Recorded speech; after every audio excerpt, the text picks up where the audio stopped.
नमस्कार प्राण साथियों, कैसे हैं? उम्मीद करता हूं बहुत अच्छे होंगे। स्वागत है आपका मेरे YouTube चैनल पर। और अभी तक चैनल पर नए हैं तो चैनल को सब्सक्राइब कर लीजिए, आइकन बेल को भी दबा दीजिए, जिससे आने वाली वीडियो की नई नई जानकारी मिलती रहे। तो दोस्तों, स्वागत है आपका मेरे आज इस वीडियो पर। बने रहिएगा वीडियो पूरा, और वीडियो को बीच में करते स्किप मत करिएगा। आज हम आज के बीच बात करेंगे अपने इस वर्तमान माहौल के बारे में, देश के बारे में, और चर्चा करेंगे कि किस तरीके से हम लोग के देश में क्या क्या चल रहा है। जैसा कि आप देख रहे हैं दोस्तों, आज बहुत ही जबरदस्त बेरोजगारी का आलम है। बहुत ज्यादा लोग बेरोजगार घूम रहे हैं। बेरोजगारी से तात्पर्य है दोस्तों कि हम लोग की जो व्यवस्था है, हमारे देश की जो पढ़ाई लिखाई की व्यवस्था है, उस हिसाब से अगर देश की शिक्षा के बारे में हम बात करें तो जैसी शिक्षा होनी चाहिए वैसी शिक्षा नहीं हो पा रही है। जैसा कि दोस्तों सिर्फ यहाँ पे शिक्षा को बेचा जा रहा है डिग्री के रूप में। मतलब आप ग्रेजुएट हो गए हैं, आपके पास डिग्री मिल गई और आप जाइए। कुछ प्रैक्टिकल के रूप में आपको कुछ चीजें नहीं बताई जा रही हैं, ना ही समझाई जा रही हैं, ना ही बताई जा रही हैं। और आप बेरोजगार घूम रहे हैं डिग्री लेकर के कि मैं भाई बीए हो गया, मेरे पास एमए की डिग्री हो गई, मैं पीएचडी होल्डर हो गया, या बीटेक हो गया, या सिविल इंजीनियर हो गया, या कोई भी डिग्री ऐसी मान लीजिए जिसका कि लोग यहाँ पे दावा करते हैं। बहुत से ऐसे प्राइवेट कॉलेज है जहाँ पे शिक्षा के स्तर को एकदम से गिरा दिया गया है और पैसे के बलबूते पे उसे खरीदा बेचा जा रहा है। अगर जो भी आदमी जिसके पास पैसा बहुत ज्यादा है, वो पैसे दे करके अपनी डिग्री को खरीद ले रहा है कि हाँ भाई मैंने डिग्री मेरे पास हो गई। और वही लोग कहते हैं दोस्तों कि मैं बेरोजगार भी हूँ।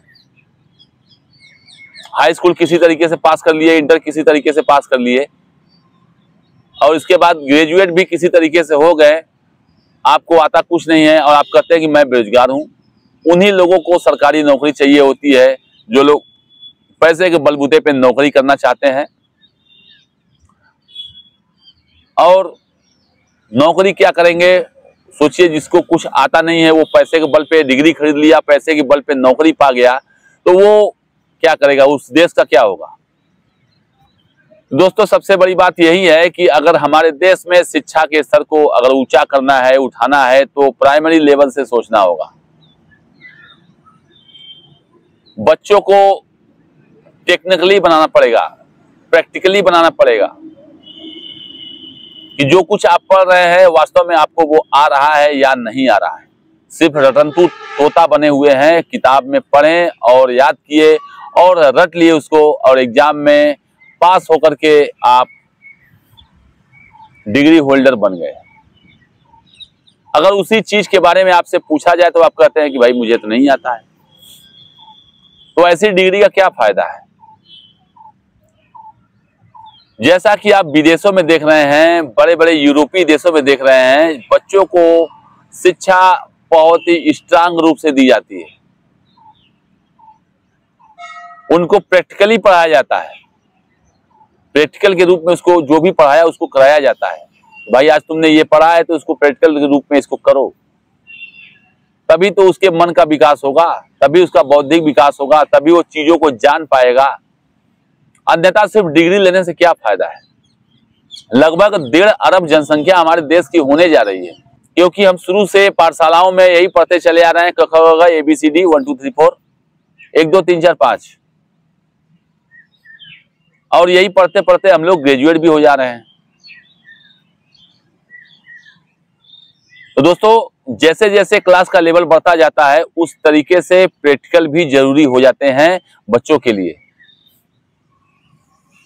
फॉर एग्जाम्पल मैं आपको बता दूं, अगर एक सेव है, बच्चे को बचपन से एक सेव की आकृति दिखाई जाती है, ए फॉर एप्पल, तो बच्चे को एक सेव अवेलेबल होना चाहिए क्लास में। ऐसा नहीं कि सिर्फ किताब में देख लिया सेव के बारे में और पढ़ लिया, जान लिया, हो गया। अगर बच्चे को सेव पढ़ाया जा रहा है तो सेव उसके सामने, उसके टेबल पे एक सेव होना चाहिए। और दोस्तों, सेव के बारे में उसको डिटेल जानकारी उस समय देनी चाहिए। जब वो सेव देखेगा, सेव काटेगा, सेव खाएगा तो उसका मिठास कैसा लगेगा, वो चाकू से काटेगा उसको, वो बच्चा जब बढ़ेगा तो समझेगा कि सेव खाने पर कैसा लगता था, उसका स्वाद कैसा होता था। सिर्फ किताबों में पढ़ लिया सेव के बारे में और उसके बारे में अंदरूनी जो चीजें हैं वो मीठा है कि तीता है या उसका फायदा क्या है, किस तरीके से खाना चाहिए, ये सब चीजें जब वो प्रैक्टिकली किया रहेगा दोस्तों तो ए फॉर एप्पल का अर्थ उससे ज्यादा वो कहीं ज्यादा वो समझेगा। इसी तरीके से क्लास 1 से लेकर के इंटर लेवल तक जो चीजें हम लोग को पढ़ाई जाती हैं सिर्फ थ्योरी के रूप में पढ़ाई जाती हैं दोस्तों। प्रैक्टिकली मान कर लिए अगर विज्ञान का अगर छात्र है तो हो सकता है कि 11 और 12 में कुछ प्रैक्टिकल चीजें हैं जो कराई जाती हैं। ऐसा नहीं दोस्तों, उसको शुरू से अगर प्रैक्टिकल रूप से दिखाए जाए तो शायद बच्चे का मानसिक विकास, बौद्धिक विकास बहुत ज्यादा हो सकता है। हमारे देश की सबसे बड़ी समस्या यही है कि हम सिर्फ बच्चों को पढ़ाते हैं, उसके बारे में डिटेल से जानकारी नहीं देते हैं। तो कहने का तात्पर्य यही है दोस्तों कि हमारे देश में जो बेरोजगारी का आलम है ऐसे ही नहीं है, उसके लिए कुछ सरकारें जिम्मेदार हैं, कुछ अभिभावक भी जिम्मेदार हैं। जो गरीबी से उठा है वो तो सब चीजें जानता है। जैसे अगर किसान का बच्चा है तो वो किसानी किया है, वो जानता है फरसा, कुदाल, फावड़ा, खेती, कोई भी खाने की चीजें हैं कैसे उगाई जाती हैं वो किसान भली भांति जानता है, प्रैक्टिकली जानता है। तो उसके बारे में अच्छी तरीके से टेक्निक करके वो भविष्य में हो सकता है कि अच्छा किसान बन जाए पढ़ने लिखने के बाद। परंतु दोस्तों शहर के लोग क्या करेंगे, उनके पास तो ये सब चीजें जानने के लिए है नहीं। तो मेरा एक सुझाव इसीलिए है कि जो भी प्राइमरी के लेवल के स्कूल हैं या इंटर लेवल के स्कूल हैं या हाई स्कूल लेवल के स्कूल हैं, अपने एक चैप्टर में किसान को भी ऐड कर लेना चाहिए। हफ्ते में 7 दिन अगर होते हैं तो 6 दिन पढ़ाई होती है, संडे को छुट्टी होता है। तो उस संडे को छुट्टी वाले दिन मैं चाहूंगा कि पढ़ाई ना हो, कुछ प्रैक्टिकल के रूप में समाज को दिखाया जाए। जैसे खास करके शहर के जो बच्चे हैं उनको किसानी से कोई मतलब नहीं है, उनको गांव से कोई मतलब नहीं है, परंतु अपने विषय में सरकार के माध्यम से इन स्कूलों को एक चैप्टर बनाना चाहिए कि एक दिन मतलब संडे के दिन सुबह का समय 7 से 8 या 8 से 9 या 9 से 10 जो भी समय मिले अपने समय के हिसाब से स्कूल को गांव की तरफ बच्चों को ले जाना चाहिए और वहां पे दिखाना चाहिए कि किस तरीके से एक गांव का किसान अन्न को उगाता है या एक दूध वाला किसान दूध कैसे गांव-गांव इकट्ठा करके शहर में लेके आता है, या एक बढ़ई जो है किस तरीके से अपने मिट्टी को बनाता है और मिट्टी से बर्तनों को बनाता है। इन सब चीजों को गांव में बच्चों को सब्जेक्ट के रूप में इस चीजों को दिखाना चाहिए प्रैक्टिकली रूप से। गांव में उपले किस तरीके से बनाए जाते हैं, गांव में खेती किस तरीके से की जाती है, गांव के लोगों का रहन सहन किस तरीके से, गांव के लोग स्वस्थ क्यों बहुत ज्यादा हैं, तब इन सब चीजों को बच्चों को एक चैप्टर के रूप में जरूर पढ़ाना चाहिए। तो कहने का तात्पर्य यही है दोस्तों कि हमारी जो शिक्षा प्रणाली अभी तक चली आ रही है उसमें कुछ न कुछ फेर बदल करने की बहुत जबरदस्त जरूरत है। जरूरत के हिसाब से इस जरूरत को पूरा नहीं किया गया दोस्तों तो हम आज भी हम लोग की गिनती 100 देशों में नीचे पायदान पे होगी, निचले पायदान पे होगी, क्योंकि जिस हिसाब से शिक्षा का स्तर यूरोपीय देशों में या बड़े बड़े विकसित देशों में किया जा रहा है, वहां पे जिस तरीके से साइंटिस्ट पैदा हो रहे हैं उस तरीके से उस देशों का विकास भी हो रहा है दोस्तों।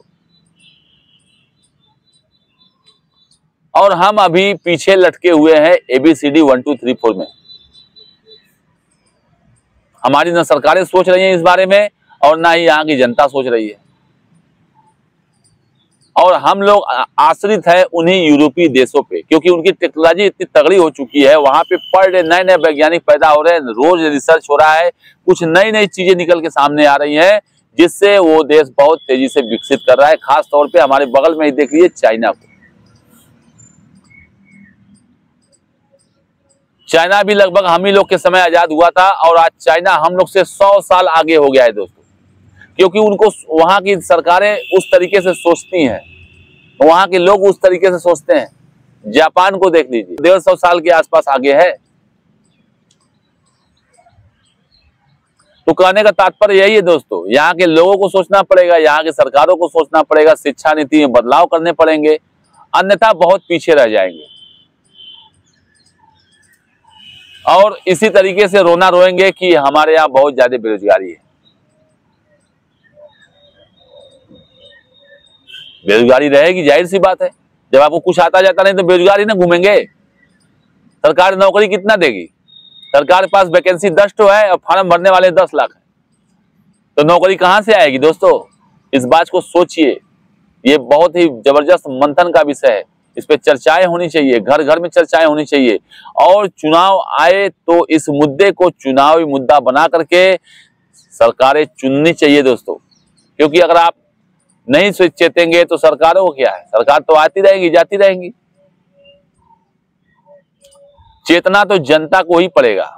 अगर जनता नहीं चेतेगी तो आने वाला भविष्य भी इसी तरीके से रहेगा। हम विदेशों के गुलाम रहेंगे, क्योंकि उन्हीं के प्रोडक्ट पे हम लोग आश्रित रहेंगे, उन्हीं की बनाई हुई टेक्नोलॉजी पे आश्रित रहेंगे।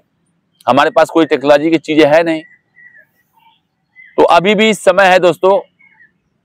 अगर ये मेरा वीडियो आप लोग को पसंद आए तो एक बार जरूर कमेंट करिएगा कि मेरा वीडियो कैसा लगा।